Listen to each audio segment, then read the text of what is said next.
every day of the year something different happens. I'm a bit of an old-fashioned naturalist. I probably got my roots back in the 19th century, and everything is of interest to me. Birds, plants, other animals, geography, and how they all interact.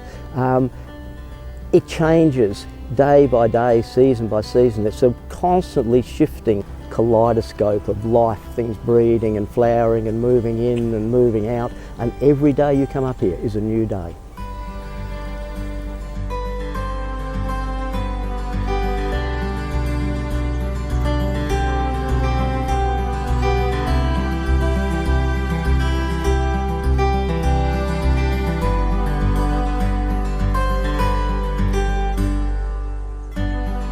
There's a rich diversity, there's something like 600 different species of plants.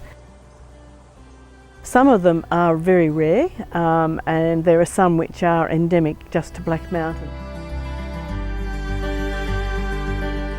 I've been walking on Black Mountain for about the last 3 decades, partly because I treat it like my backyard because I live very close to it. It's a place where it's worth everyone coming and walking and enjoying it. There's a huge diversity of plants that you can see, there's a huge diversity of birds, there are mammals, there's something for everyone at any time of the year, in almost any season.